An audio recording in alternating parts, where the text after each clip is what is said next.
আসসালামু আলাইকুম। শাকিস kitchen and ব্লগসের সবাইকে স্বাগতম। চলে এলাম নতুন একটি রেসিপি নিয়ে। আজ আপনাদের সাথে শেয়ার করব একটি ইফতার রেসিপি। চলছে রমজান। রমজানে ইফতারে খুব সহজ করে কি করে ইফতার তৈরি করা যায় সেটি আপনাদের সাথে শেয়ার করব। এখানে এক টুকরা বুকের মাংস আমি খুব ভালো করে সিদ্ধ করে নিয়েছি সামান্য একটু আদা রসুন আর লবণ দিয়ে। মাংসটা খুব ভালো করে সিদ্ধ করে নিতে হবে যাতে হাত দিয়ে এরকম চটকে নিলে একদম ভালো করে ম্যাশ হয়ে যায়। সাথে সিদ্ধ করে নিয়েছি 3টা আলু মিডিয়াম সাইজের। আলু এবং বুকের মাংসটা খুব ভালো করে হাত দিয়ে ম্যাশ করে নিব। আপনারা চাইলে আলুগুলো গ্রেটার দিয়েও ম্যাশ করে নিতে পারেন, তবে এমনভাবে ম্যাশ করতে হবে যাতে কোনো রকম দানাদার না থাকে। সবগুলো আলু এবং মুরগি মাংসটা যখন ম্যাশ করা হয়ে যাবে তখন অন্যান্য ইনগ্রিডিয়েন্টসগুলো অ্যাড করে দিব। এখানে খুব মিহি কুচি করা একটা গাজর আমি নিয়ে নিয়েছি খুব ভালো করে গ্রেট করে। সাথে আরও অ্যাড করে দিব একটা ডিমের সাদা অংশ। এটা একদম অপশনাল, আমার সামনে ছিল সেজন্য অ্যাড করে দিয়েছি। দিয়ে দিলাম ধনিয়া পাতা। অবশ্যই চেষ্টা করবেন ধনিয়া পাতা আর পুদিনা পাতাটা অ্যাড করতে। আর এখানে অ্যাড করে দিলাম পেঁয়াজ বেরেস্তা। বেরেস্তা দিয়ে করলেই কিন্তু এই নাস্তার আইটেমটা খুব বেশি মজা হয়। দিয়ে দিলাম পুদিনা পাতা। অবশ্যই চেষ্টা করবেন পুদিনা পাতা অ্যাড করতে। তারপর কিছুটা কাঁচা পেঁয়াজ এখানে অ্যাড করে দিলাম। দিয়ে দিলাম বিস্কিটের গুঁড়া 2 টেবিল চামচ পরিমাণ। যদি বিস্কিটের গুঁড়া কাছে না থাকে তাহলে পাউরুটির গুঁড়াটাও আপনি অ্যাড করতে পারেন। দিয়ে দিলাম চিলি ফ্লেক্স 1 চা চামচ পরিমাণ। সাথে 1 চা চামচ পরিমাণ আদা রসুন বাটা অ্যাড করে দিলাম। দিয়ে দিলাম লবণ। লবণটা অবশ্যই আপনি বুঝে দিবেন, যেহেতু এখানে ইফতারের পরিমাণটা অনেক বেশি, লবণটা একটু বেশিই লেগেছে। দিয়ে দিলাম 1 চা চামচ পরিমাণ গরম মশলার গুঁড়া এবং 1 টেবিল চামচ পরিমাণ অলিভ অয়েল আমি এখানে অ্যাড করে দিলাম। চাইলে সরিষার তেল অথবা বেরেস্তা বানানোর যে তেল থাকে সেটা অ্যাড করে দিবেন। খুব ভালো করে হাত দিয়ে চটকে নিব। দেখুন মাশাআল্লাহ কত সুন্দর হয়েছে এই মাখাটা। আপনি চাইলে ঠিক এইরকম করেও এই চপগুলো তৈরি করে নিতে পারেন, তবে আমি আজকে একটু ভিন্ন স্টাইলে করব। দেখলেই বুঝতে পারবেন আমি কি করে তৈরি করছি। ছোট কিংবা বড় আপনার পছন্দ মতো আপনি বানিয়ে নিতে পারেন। এরকম একটি ঢাকনা নিয়ে নিয়েছি। তারপর ঢাকনাতে অবশ্যই আপনার একটু তেল লাগিয়ে নেবেন, এতে করে মোল্ড আউট করতে সুবিধা হবে। ঢাকনাতে দিয়ে খুব ভালো করে চেপে চেপে এটাকে বানিয়ে নিব এবং মাঝখানে এরকম করে একটু ছিদ্র করে দিব। আমি আজকে এটাকে চিকেন ডোনাট তৈরি করছি, আর ডোনাটের মাঝখানে এরকম একটু ছিদ্র থাকে। দেখুন খুব সহজে বেরিয়ে এসেছে, কারণ এটাতে একটু তেল অ্যাড করেছিলাম। হাতেও একটু তেল লাগিয়ে নেবেন, তাহলে কিন্তু খুব ভালো করে চপগুলো তৈরি করে নেওয়া যাবে। যেহেতু আমি চিকেন ডোনাট করব, তাই ডোনাটের শেপ দিয়ে সবগুলো তৈরি করে নেবে। আরও একটি বানিয়ে আপনাদের সাথে শেয়ার করছি। ঢাকনাতে এরকম চেপে সমান করে নেবেন, ঢাকনা মাঝখানে একটু ছিদ্র করে দিবেন, তারপরে হাত দিয়ে একটু প্রেস করলে এটা বেরিয়ে যাবে।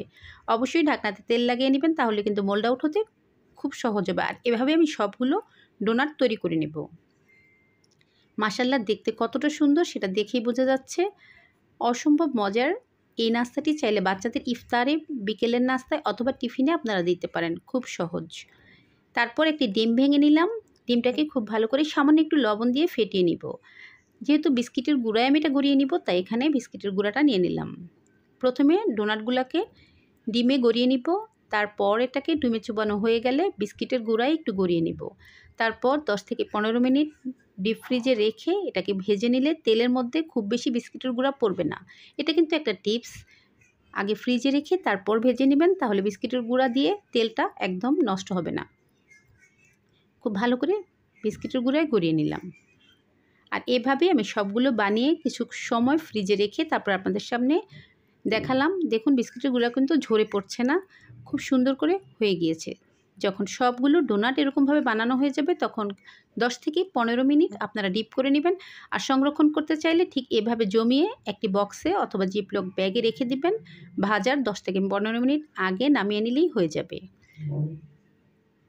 ব্যাস, এখন চলে যাব এই ডোনাটগুলো ভাজতে। দেখতে যতটা সুন্দর, খেতে কিন্তু তার চেয়েও মজা। সবচেয়ে বড় কথা, বাচ্চারা অনেক পছন্দ করবে। দেখতে যেমন সুন্দর, খেতেও অসম্ভব মজার।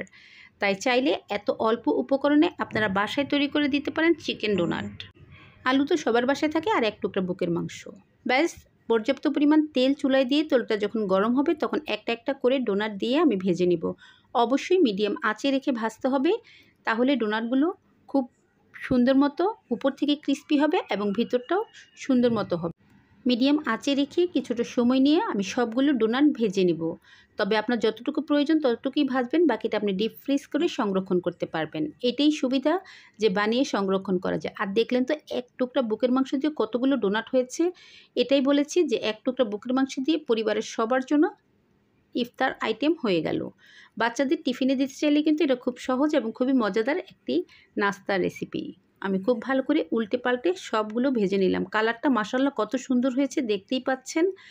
চাইলে যে কেউ এভাবে বানাতে পারেন। সহজ উপকরণ দিয়েই কিন্তু তৈরি করা হয়েছে, যা মোটামুটি সবার বাসায় থাকে। আপনি যখন মুরগি রান্না করবেন শুধুমাত্র 1 পিস বুকের মাংস রেখে দিবেন। তারপর আলু আর বুকের মাংস দিয়ে তৈরি করে নেবেন। উল্টে পাল্টে এখন আমি ডোনাটগুলো উঠিয়ে নিব। আলহামদুলিল্লাহ সবগুলো খুব সুন্দর হয়েছে এবং খেতেও অসম্ভব টেস্টি ছিল। যেকোনো বাচ্চা দেখলেই এটা পছন্দ করবে। আর আপনি যদি নিজে থেকে না বলেন কেউ বুঝবে না এটা বাসায় তৈরি করব। আর একদম সাধারণ উপকরণে কিন্তু তৈরি করা, কিন্তু খেতে অসম্ভব টেস্টি। তাই যে কেউ চাইলে এভাবে একবার বানিয়ে আপনার বাচ্চাদের চমকে দিতে পারেন। দেখতে যেমন সুন্দর, খেতেও কিন্তু অসম্ভব টেস্টি। এইরকম অনেক রেসিপি আমার চ্যানেলে আছে, আপনারা চাইলে দেখে নিতে পারেন। যদি আমার আজকের চিকেন ডোনাট আপনাদের কাছে একটুও ভালো লেগে থাকে, please like, comments and share করে দিবেন, সাবস্ক্রাইব করে দিবেন এবং পাশে থাকা বেল আইকনটি ক্লিক করে দিবেন।